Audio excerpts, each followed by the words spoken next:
You know those 30-day decluttering challenges?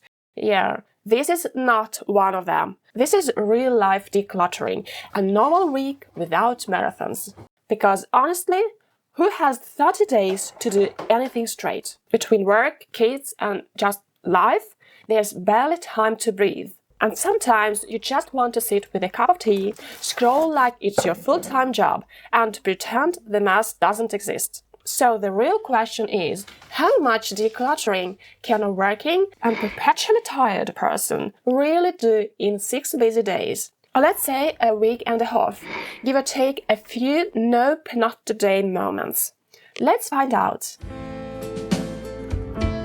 So here's how my normal week went, starting on Monday evening when I decided to start small and see where it takes me. To make it a bit more pleasant, I lit a few candles because why not make decluttering feel like self-care?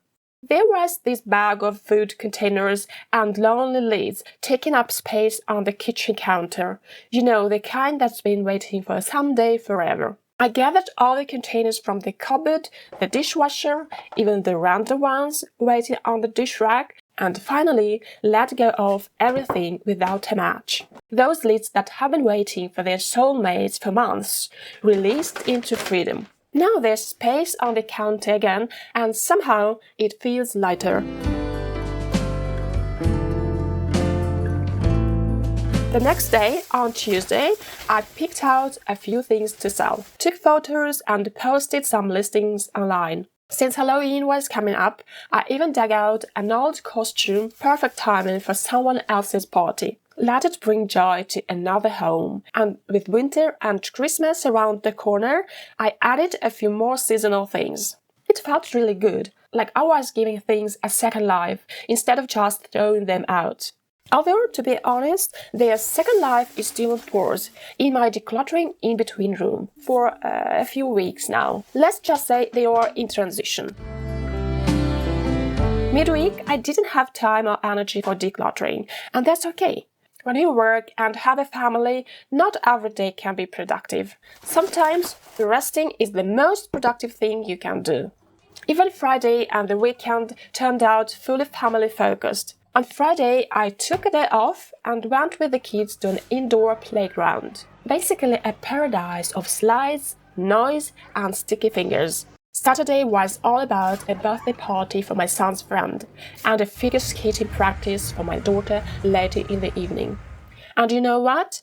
That counts as decluttering too, but of a different kind. It's a reminder that the main thing in life isn't containers or closets. It's the people we are doing it all for. You can declutter your home later, but childhood doesn't wait. Kids grow fast and they need us right now. So I try not to miss life while digging through my piles. So that was week 1, a slow start with just Monday and Tuesday of real decluttering. But hey, it's a start.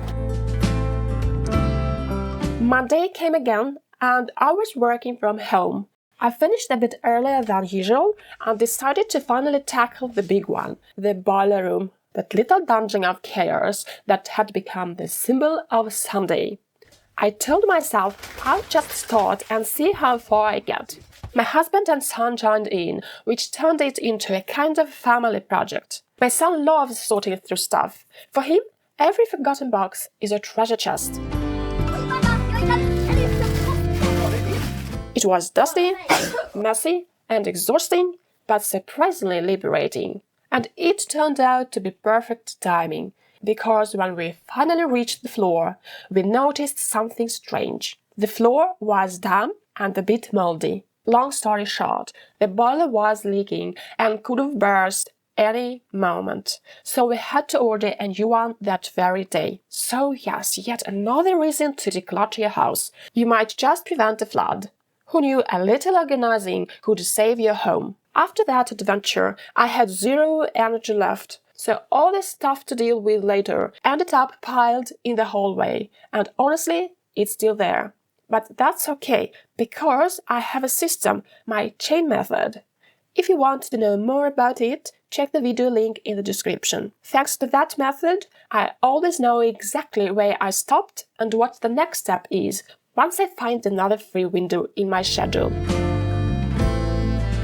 On Tuesday, I was back working from the city office and finally made a stop at the recycling station and the second-hand shop. If you've been watching my videos, you might remember those bags I loaded into my car weeks ago. Well, they ended up traveling with me for an entire month. The first time I tried to drop them off at the recycling station, the clothing bin was just gone. So those bags stuck with me all this time. I even started thinking of them as my emotional support bags. But finally, on Tuesday, I found another drop-off point. The car feels lighter now, and honestly, so do I. On Wednesday and Thursday, my son was home with a cold, so I stayed home with him. I decided to use the time to tidy up the living room, which also happens to be the playroom and my home office. So yes, this week's decluttering happened between cup of tea, t-shirts and cartoons. Not perfect, but definitely real life. By now, the living room looks a bit like a toy store after Black Friday. Earlier, when we were tidying up upstairs, my son quietly reinforced our toy collection by bringing down even more treasures. Toys from the secret archive upstairs, left from his sister's childhood. He was so excited, like, "Mom, look, I found new toys!" And I was standing there thinking, "Yes, sweetheart, I can see that, all over the floor." I gently gathered things that were out of place and returned them home. And the items without a real home yet, I put them in a special cabinet just for homeless things. One day, when I finally organized that space, I'll understand exactly how many homeless items I have and where they should eventually live. That day, I tried to sort my son's toys, but apparently he had other plans. Every toy I put away, he immediately rescued back out. Eventually, I just surrendered. Fine, let the cars live with the dinosaurs. Maybe they'll start a new ecosystem together. Welcome to our beautiful organized chaos. Then there was this other moment, when you clean one corner, step back proudly and think, "Oh, order has been restored." Well, not for long. While I was fixing one side of the room, my son was busy moving toys onto the couch. It looked like the mess had simply migrated. Like, "Don't worry, Mum, I'll relocate the clutter for you."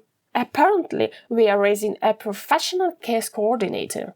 But as for my progress that day, I did manage to pick out a few things that are going into my decluttering conveyor. Small victories count. And that's how my 6 days, 1.5 weeks, of real-life decluttering went. Reminding me that order in the home shouldn't replace life, but support it. If sometimes things don't go as planned, that's perfectly fine. Just keep moving, even slowly. And in the end, the most important question of any day isn't how much I've done, but how much I've loved.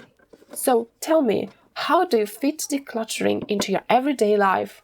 Share your wins, your struggles, or your funniest real-life moments in the comments. Thanks for watching, and may your home feel a little lighter this week.